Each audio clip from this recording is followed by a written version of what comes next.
Kaixo, bideo hau gai taktikoen atalearen barruan dago. Eta gaur,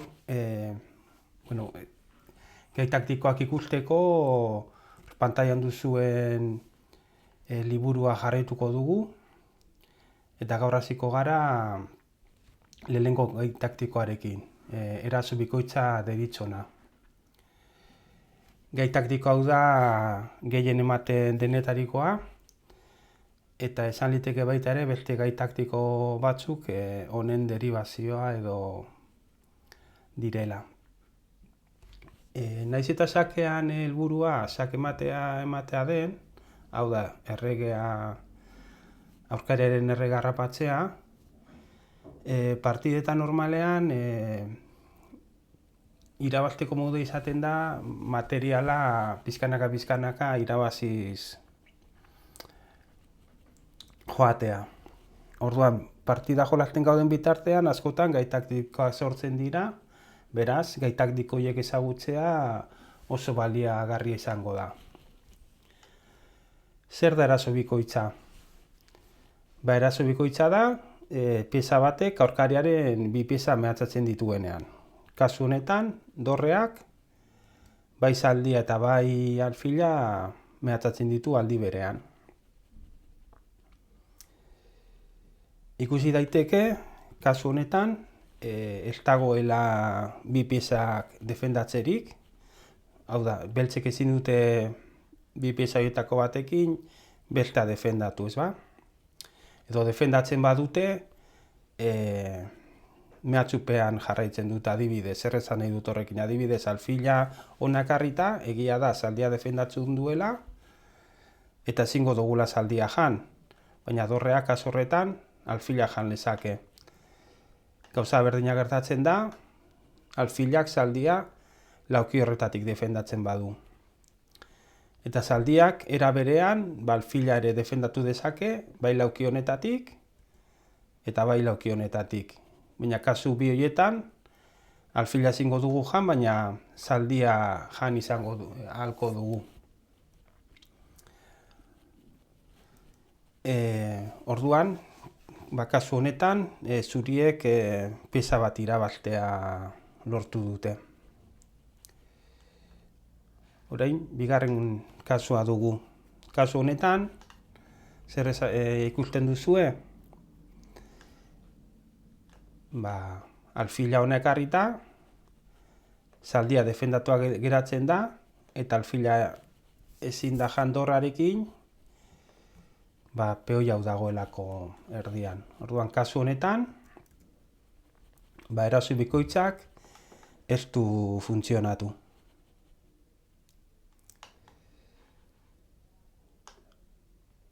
Esan dugu, eraso bikoitza dela pieza batek aurkariaren bi pieza mehatxatzen dituenean. Baina batzutan, bi pieza mehatxatu beharrean, gertatu daitekeena da, aurkariari mehatxu bat sortzea, adibidez, sake ematea mehatxatzea, eta bestalde beste pieza bat ere mehatxatzea. Hori da, adibide honetan gertatzen dena. Adibide honetan, erregina elaura mugituz, alfila eta erregina diagonal berdinan jartzen ditugu, eta jokaldi horrekin gagoz mehatxatzen sake ematea H7an. Peoia janda, sake emate izango litzateke. Eta aldi berean, gagoz ere mehatxatzen, eskinan dagoen dorrea. Orduan, mehatxu larriagoa danez sake ematea, beltzek komeni zaie sake ematea defendatzea, ez ba? Era desberdina dagoz, peoia horreratu daiteke adibidez, baina nik izango nuke, zaldiaz defendatzea, H7ko peoia jokaldi hobea dela. Naiz eta beltzek sake ematea zairten duten, zuriek dorra jango dute, dorre bat gehiagorekin geratuko dira, eta partida irabazteko aukera guztiak zuriena izango da.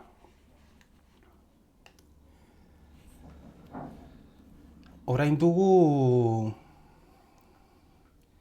hasierako adibidearen oso antzekoa. Baina konturate bar zarete, adibide honetan erregea beste leku batean dagoela. Eta honek beltzei eraso bikoitza saihesteko aukera ematen die. Bi era daude, lehenengo ikusiko dugu, beltzak zelan zuriek egin dieten eraso bikoitza eta gero, beraiek ere eraso bikoitz bat egin dezaketela. Zaldia mugituz, hirura, sak ematen diote erregeari eta aldi berean dorrea ere mehatxatzen dute. Erregea dorretik urrun dagoenez, erregea mugituta gero, zaldiak dorra jango dute, eta erregeak ezingo dute zaldia berreskeratu, beraz, posizio honetan dorre barik geratuko lirateke. Eta beste aukera zein da? Beste aukera da, alfila, sei laukira ekarri, eta zer gertatzen da? Dorre hau inmobilizatuta geratzen dela. Dorrea ezin da mugitu, dorrea mugituko bagenu, alfila erregea mehatxatuko lukeelako. Orduan, dorre hau, hiltzatua dagoela esaten da, erderaz klabada. Hori aurrerago ikusiko dugun beste gai taktiko bada. Beraz, erregeak naiz eta saiatu hurbiltzen, beltzek dorra jango dute. Orain, kuriosidade moduan komentatuko dizuet, naiz eta alfil, zaldia eta erregearekin sak ematea oso zaila den, metodologia nahiko aurreratua da, eta jokalari gehienek, afizionatu mailan adibidez, jokalari gehienek ez dute jakiten sak ematea hau nola eman. Irakutsiko dizuet, kuriositate moduan, zelan posizio bat, non alfilak eta zaldiak bere erregaren laguntzarekin, errege zuriari sak eman dioten. Orduan, lortzen badugu erregea eskina batera eramatea, ikusi zelan posible dan sak ematea. Hemen, erregea dagoen laukian mehatxatua dago, eta ezin da mugitu gorantza zaldia dagoelako, eta ezin da ere ezkerrerantza mugitu, errege beltza eta zaldia daudelako. Eta ikusiko dugu, azken adibidea, eta hau da eraso bikoitz bat, ere askotan ematen dena eta balio gutxi duen piezak ematen duena. Eta zein da orduan, peoiak ematen duenean, egiten duenean eraso bikoitza. Orduan, kasu honetan, peoiak bi pauso emanez, bi dorreak geratzen dira mehatxupean, eta ezin ditugu bi dorreak mehatxu horretatik aldendu. Beraz, dorre bat mugitu arren, zuriek beste dorrea jango dute.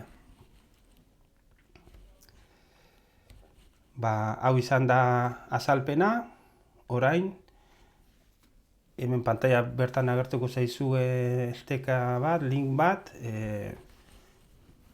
non txostenean banatu dudan 12 ariketak egin ahalko ditugun. Liburuko 251 ariketatik 252 izango dira. Baina hori beste bideo baten egingo dugu. Venga, agur bat.